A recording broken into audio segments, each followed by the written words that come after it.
That was not a sketch from Saturday Night Live. That was the cabinet meeting on Monday, and that was the Agriculture Secretary.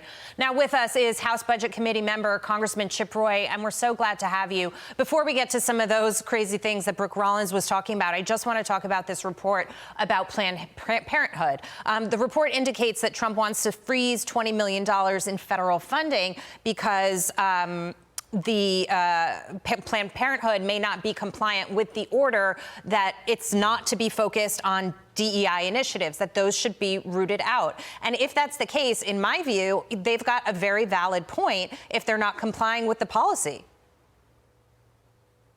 Well, it would be no surprise that Planned Parenthood would not be complying with the executive order with respect to DEI.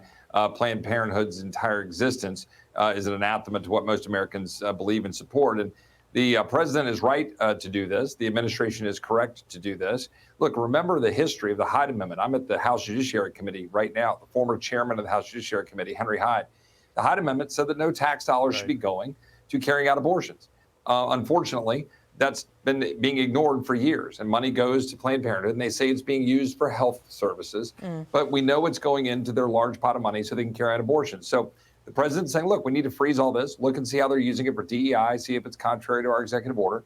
And we need to do the hard part of figuring out how we can save money. And one of the ways to do it is to eliminate this kind of thing, as well as what Brooke, my good friend from Texas, we're good friends, what they're doing and outlining all of that waste. It's absurd. But that's on top of what we already saw in the USAID, right, with a $32,000 transgender comic book to Peru. I can't even possibly outline all of the stupid, but none of this is actually new. A lot of us have been outlining it for years. We just now finally have a president and a megaphone with Elon and Doge that are putting a spotlight on what some of us have been screaming on the floor of the House of Representatives for literally years, saying that there's all this waste, fraud, and abuse. You know what I find a little bit surprising, though, is like the stuff coming out of the Department of Agriculture, okay? I just didn't have on my card before this that you had $600,000 to study menstrual cycles of transgender men coming out of the Ag Department. So part of it is we've been talking about this for a while, but part of it is Doge is digging in here and finding not just like problematic stuff, but deeply weird stuff, Congressman. And I think that's why Doge is actually popular, because it's finding this. I think that is correct. Now, I want to be mindful of a couple things. First of all, right, we've had various reports in the past. Rand Paul, senator from Kentucky, great American, put out his Festivus report every Christmas, outlining a whole list of stupid expenditures.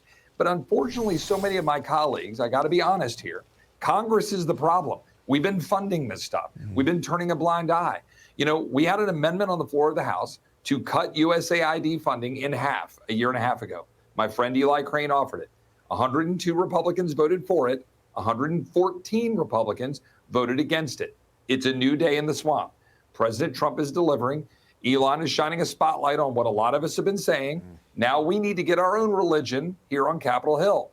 Stop funding the very tyranny and the very bureaucrats that are undermining your freedom, that are spending all this money on waste, fraud, and abuse, that are, spending your children's inheritance, that are funding an FBI that are targeting American citizens and putting people in jail for exercising their free speech rights and standing up for life like they do with the FACE Act.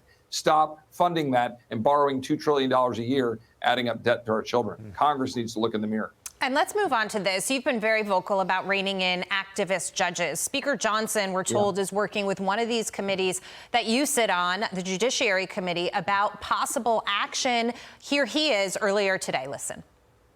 We do have authority over the federal courts, as you know. We can eliminate an entire district court. We have power funding over the courts and all these other things. But desperate times call for desperate measures, and Congress is going to act.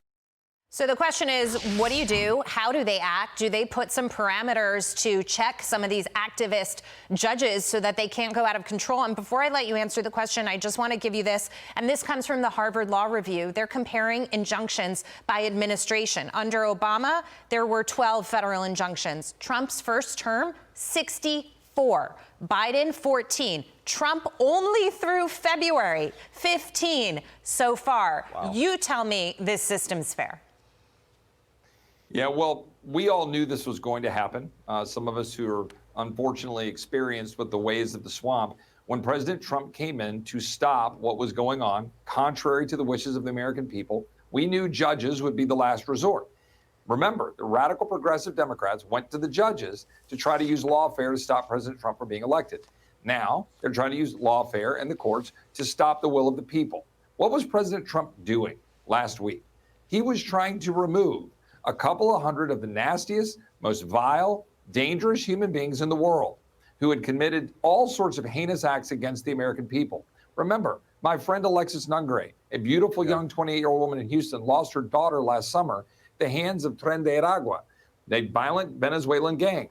This is what the president was doing, honoring his commitments. And now you got a judge, and I want to know what his jurisdiction is, by the way, from a D.C. district court to say that a plane leaving Texas under the authority of the commander-in-chief and the chief executive to send out these dangerous criminals back to a country from where they came after they are carrying out this insurgency against the American people. What is the authority of this district judge? Yep. I think that's one of the central questions here. What was his jurisdiction from D.C.? Exactly. And I think that's what Mike was referring to when he was talking about Congress and what we should do with funding and jurisdiction stripping of these courts. That's the issue, sir. I want to move quickly onto this one, onto the Tesla attacks happening across the country. Sure. Our own Hillary Vaughn caught up with Democrats on the Hill. While they all said they're against vandalism, none are taking an ounce of responsibility for riling up the vandals. Listen.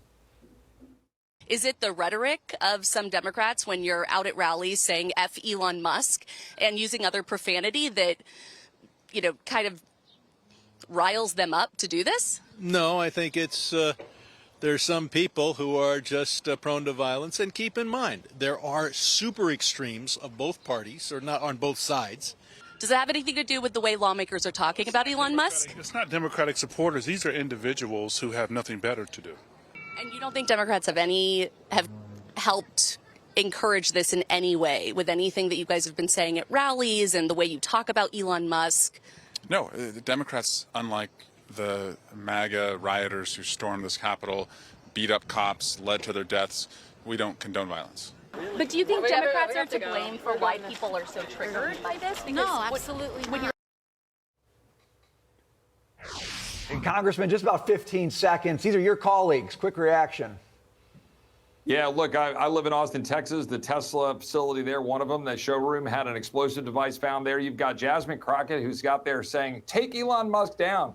You know, AOC owned a Tesla. Now she hates Tesla. Right. Next thing you know, she'll show up in her white pantsuit and sit there with tears outside of a Tesla facility. Look, this is all for show by them, but it's dangerous. When they say take Elon Musk down, they're trying to put diesel on the fire. Yeah. They're doing it intentionally, but we're going to stand up and keep fighting for the American people. Great point. Congressman Chip Roy, thank you very much for that.